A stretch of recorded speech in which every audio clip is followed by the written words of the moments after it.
Hello, I'm State Senator John Kavanagh, and welcome to this week's edition of Kavanagh's Corner, my constituent video report on my doings at the state capitol.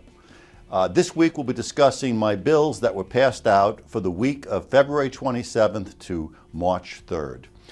There were no bills in committee this week because there were no committee hearings this week. This is the week where both chambers take all of the bills that were passed out of committee and hear them on the floor in the Committee of the Whole and third read, and those that pass are then transmitted to the opposite chamber where the whole process starts again with the head of the chamber, Speaker or Senate President, assigning them to committees, hoping to get your bill heard before a committee, hoping to pass your bill out of a committee, hoping to get your bill to the floor where you hope that it's passed out of the Committee of the Whole, and finally where you hope that it is passed on final read, in which case it goes to the governor where you hope it is not vetoed. So let's talk about my bills on the floor this week. The first one was Senate Bill 1001, my bill that deals with the pronouns you use for students in our K-12 school system. The woke culture group believes that if a student in a school, K-12, a minor, wants to be called by a pronoun different from the biological pronoun of their gender at birth, that the school personnel should be forced to do that. In other words, calling a biological male who identifies as a female she or vice versa. My bill says you cannot do that unless you have parental permission. Children who want this are so-called transgender children, children who have confusion about their gender being different from their biological gender.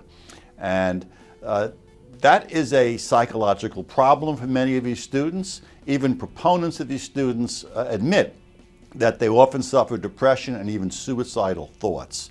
To me, it is unconscionable that a school charged with protecting our children would hide that fact from the parents by not letting them know about their child's request. These children need the support of their parents and maybe the medical care which their parents might get them outside of school. And if the parents are kept blind by the school to this problem, it's dangerous for the children and it's a violation of the rights of these parents. In addition, in some of these cases, the parents may know, and the parents may have gotten help for their child, psychiatric help. And the doctor might have said, don't use a different pronoun than their biological rooted pronoun. And now the schools are countering the actual medical care that the child has been prescribed. This endangers the mental health and even the life of the child if they're suicidal. So my bill is very simple. You have to tell the parents they have to consent before you can start doing that. My bill also applies to first names. You can use a nickname without parental permission, like you can call John Jack, but you can't call John Jill without parental permission. Finally, this bill says that any employee of the school who, for religious or moral reasons, can't do that, is offended by doing that, then they don't have to participate. All right, let's move on. Another school bill, Senate Bill 1040. This bill is my restroom, locker room, shower room, and overnight stay room bill. And what it simply says is that restrooms, locker rooms, showers in schools, and if it's an overnight trip, the rooms that the kids sleep in have to be all same gender based upon biological sex. This bill recognizes the modesty of people. Going back to Adam and Eve, when they hid behind the bushes because they were naked, people don't like to stand naked in front of people of the opposite sex. And it's unconscionable for me to think that a 14-year-old female co-ed in high school would be forced to stand in a shower totally naked next to a totally naked 18-year-old biological male who identifies as female. That's not right in the shower, that's not right in the locker room, that's not, shouldn't happen in the bathroom on overnight trips. And my bill says that can't happen.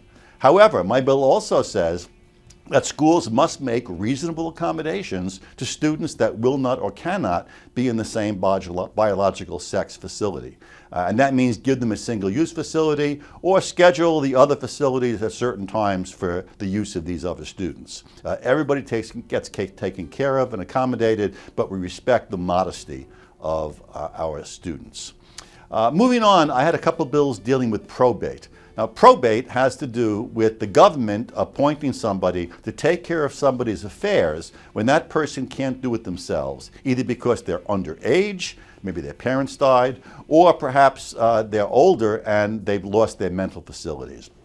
This is a complicated area, usually runs smoothly, but there can be terrible abuses of the system.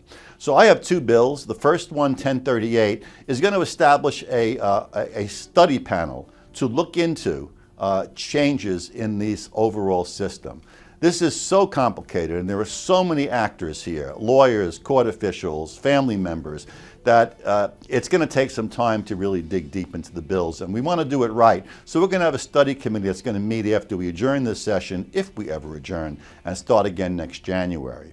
My second bill does deal with some actual law changes in probate right now. It's kind of low-hanging fruit to make it more difficult for people to avoid the directives that an individual might have given before they were incapacitated, more transparency in the system, and also to prevent guardians from keeping family members away from visiting and speaking to the person who's under a guardianship without good cause. Let's go into my election bills. My first election bill is 1048, campaign finance reporting. Right now, if you contribute to $100 or more to an initiative, referendum, or a candidate, that body that took the money in has to report your name, your address, and your employer. Now, the problem with that is that you have woke groups that get the list of people who contribute to candidates or initiative and referendum items that they don't like, and they try to get these people fired. They call their employers, they say, did you know that your employee voted for this or supported this? You should get rid of them. That, by the way, has happened to me as an elected official voting for bills on the floor. Well, $100, my bill would raise the level of the reporting from $100 to $200. Somebody giving $200 to a campaign is not a big money special interest that's going to swing an election. There's no need to expose these people's names and employers so that they would be subjected to harassment. So going forward, if my bill is passed and signed into law, only donations over $200 would be subject to disclosure. And hopefully that will take care of the harassment. But I do carve out an exception for lobbyists. If it's a lobbyist giving the money, it'll stay at $100 because I think there's still interest in knowing who's taking money from lobbyists. Moving on. Registrations, observers, counting procedures verification, SB 1175. There were complaints at the last election that observers from political parties were not able to see all of the process or see it clearly. This bill clears that up. It makes all areas where vote counting is taking place observable to observers, and it makes it easier to get observers appointed. We need transparency on our elections. SB 1201 deals with a small issue but an important issue. Right now, when you mail in an early ballot, the recorder will look at the signature that you wrote on the outside of the envelope, and they will then look at signatures on file to see if they're the same. The on-file signatures might have been the signature that you wrote on your registration form, or if you voted in person on several occasions, the signatures that you wrote at the polling place. They compare them to make sure the mail-in ballot is you. Now, at some polling places, when you vote in person, you sign in, but no longer on a book, but on a computer, like Kindle-like screen with a stylus or even your finger. These signatures do not look that much like your real signature. And this bill simply says, if this is a signature, electronic signature taken with a stylus or your finger on a screen, that can't be used to compare with the ballot that the signature on the ballot that you send in, because they're too dissimilar. Moving on, SB 1471, ballot tabulation hand count comparison. There's a big controversy over whether or not The machine-counted votes or hand-counted votes are better and accurate. This bill attempts to shed some light on this controversy. Under this bill, a certain number of ballots, 400, will be randomly selected, and they will be pulled aside, and they will be run through a machine counter. In addition, these ballots will be looked at by a hand counting team using the same procedures that we use for actual hand counts now, and they will begin to tabulate the ballots by hand. While they're doing this, we will figure out how many people can hand count how many ballots per hour to get an idea of the rate of the count. We will then compare the two totals. If in fact the two totals for the machine and the hand counts are the same, well then both are equally accurate. But if there's a difference, well, one is wrong. So let's find out which one. So we take those ballots, we put them through a second machine, and we compare the first machine count to the second machine count. If they're the same, that suggests the machine is pretty accurate. We then compare the hand count total from the first group to the second group, which is different, that recounted them, and see if there's a difference there. If either has the same, then that is probably a good procedure. But if one is good and the other has a difference, then the one with the difference is probably not that accurate. In addition, we will be timing how long it takes so many people to count so many ballots, so that if we were to do hand counts in an election statewide, we would have a general idea of how many people we would need to have those ballots counted within a reasonable time to get the election results posted. A criminal justice bill. SB 1009, Criminal Damage Monuments. Many of you may remember several years ago when it became an in thing to do for left-wing rioters to topple the statues, often of American heroes, that they just didn't like. Well, I discovered that under law, they're guilty of criminal mischief, damaging property. But there is no additional penalty if you're damaging a monument. There is an additional penalty if you damage a tombstone, because a tombstone is a monument to the person. Well, these statues are also monuments to people. So this will imply an enhanced penalty if you damage or destroy a monument. SB 1013, Colleges, Universities, Free Speech Zones. I went to college back in the late turbulent 1960s. Vietnam War protests, hippies, Cultural Revolution, and I went to NYU in downtown Greenwich Village, New York City, which was a very, very left-wing area.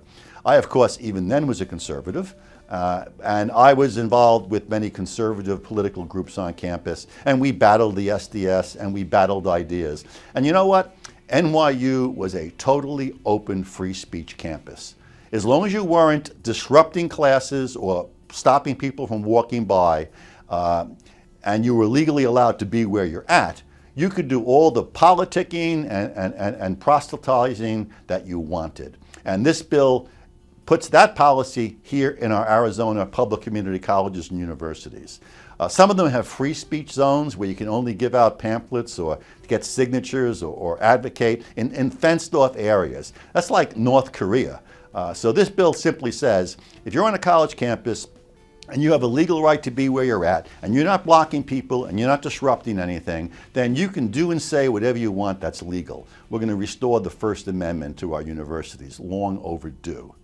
Next, political signs, tourism zones, 1025.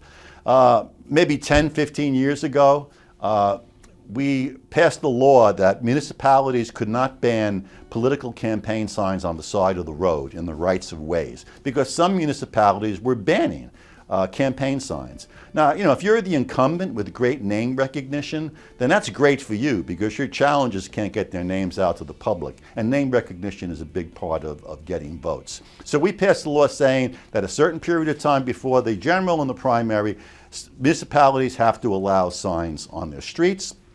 And we granted them certain exceptions for hotel and tourism areas because they claimed it would be bad for tourism to see campaign signs. I'm not really sure what kind of a tourist is offended by campaign signs. I don't think we had that many tourists from Iran or North Korea who don't like First Amendment rights. But nevertheless, to get the bill passed, that was put in there. Well, some municipalities are greatly abusing that right. The idea of a zone would have been a square or rectangular area that encompasses a place where hotels are. Well, several municipalities, one in particular, Paradise Valley, created a zone that was a thin spaghetti line winding through all of the major streets in their city. Because, by the way, they had to do that because the law says you can't have more than 10% of the area of your municipality in such zones. So to get around that, they made these thin spaghetti zones, banning political signs pretty much anywhere where a candidate would want to put them in Paradise Valley. This law corrects that by stating that the zones have to have a REAC score that is no greater than 0.10. Now, a REAC score is a technical geometric calculation that is used in congressional redistricting studies and enforcement, and it says that you have to have some compactness. It's basically the ratio of the area of the district with the area of the smallest circle that could surround the district. Complicated, but it works mathematically, and it prevents the kind of Rorschach test winding districts that were made popular in the 1950s southern states that gerrymandered to exclude minority voters. Well, we're not going to let certain municipalities that don't like First Amendment signs to do the same thing here. Moving on. Senate Bill 1026, state monies drag shows, minors. This is a really simple bill. It simply says that no government monies can be used to fund any drag show that targets children. I'm not outlawing drag shows. The First Amendment gives them the right to exist. But I'm saying that your taxpayer dollars should not be spent to subsidize or fund a drag show that's targeting children. And I'm doing this for two reasons. Number one, I think small children will be confused and even disturbed at the images of people who seem to be males dressed extravagantly as females and engaging in the exaggerated drag gestures, and that's confusing to children and disturbing. On top of that, it's clearly indoctrination. If they're specifically targeting children, they're trying to indoctrinate those children about the acceptability of people engaged in that type of a lifestyle or cross-dressing. And that's not something which your tax dollars should be spent on. I think we need to protect children from indoctrination and confusing, disturbing images. 1047, interfering with law enforcement offenses. This basically puts into code that you can't cross a police line that's roping off an area where there's a dangerous criminal situation, a fire, a building collapse. Right now it's actually legal to walk into those areas, even when the police say you can't, or there are barricades and ropes out. And this would also allow police officers to verbally tell people to keep back a safe distance when they're engaged in dangerous law enforcement activity, dealing with a suicidal person with a knife or a gun or something like that. Moving on. It's SB 1059, animal shelter definition. This expands the definition of dog pounds to include animal shelters run by volunteers. The operational reason for this is that under law, dog pounds cannot release a dog unless they've been neutered and microchipped, because we don't want to increase the population of lost dogs or stray feral dogs and cats. This bill simply says all of these groups have to do the neutering and microchipping before they adopt out these animals. And almost all the voluntary shelters do that now, but there may be a few actors that need to be nudged to do the right thing. 1085 is a bill that I am running on behalf of prosecutors. It will extend the time that prosecutors have to decide to prosecute a driving under the influence person arrested from 1 year to 2 years. And they need this because some of these cases, particularly where a serious injury or death is involved, it takes a long time. They sometimes have to take care of the manslaughter charge before they get to the DUI charge, or there's difficulty getting evidence and studies. So this simply extends it from 1 year to 2 years. SB 1270, open meeting capacity. I ran this bill last year. I'm rerunning it this year because I didn't get it passed then. But there was a lot of controversy in the Scottsdale School District and many school districts over masking and COVID regulations. And one evening, a lot of parents, and I as their senator also appeared, wanted to testify before the school board. And the meeting was supposed to be at 5 o'clock. I got there at 4:30 to be told that the meeting room was totally full and nobody else can go in. They had limited seating capacity, and a lot of people got there really, really early. So to prevent this from occurring in the future, my bill says two things. First, in addition to saying when a public meeting, and this could be a town council also, in addition to telling people when it starts, you must also tell people when you open the doors, so that you can avoid being left out if there isn't enough space for you. In addition, it says if they have reason to believe that there is going to be a especially high turnout for that meeting, then they must move to a larger room at the same facility if one is available. Open meetings means open meetings, and either purposely or recklessly, bodies should not be excluding people because they didn't estimate the size properly. And the last bill that I got out, last of my bills that I got out this week, were law enforcement investigations, SB 1301. I do a lot of pro-police bills, being a retired police officer myself. And there's a problem in mostly Maricopa County, mostly with the Sheriff's Department, that they are years behind in concluding discipline investigations against their police officers. I'm not talking about cops charged with crimes. These are internal complaints. Maybe a supervisor said the cop did something wrong, or a citizen said the cop was disrespectful. Non-criminal internal complaints. We passed the law last year that said that these have to be finished within 1 year or the cop is just exonerated. However, we didn't do it retroactive, and I just found out that in Maricopa County Sheriff's Department, they have open cases from 5 years ago. So this bill simply says the minute this becomes law, you have 1 additional year to close out all those old cases, otherwise you must close them. Because when these are open cases, not only is it bad for the person who made the complaint, they're not getting any kind of satisfaction, but it's a cloud that hangs over the cop's head that could stall promotions and even make it hard for the officer to transfer to a different department because there's an open case on that officer. So, as you can see, it's been a pretty busy week. I do author and write a lot of bills. I take my job seriously, and when I see the need for the law to be changed or a new law to be enacted, I do so. Because I also kill a lot of bad bills, but it's a two-edged sword.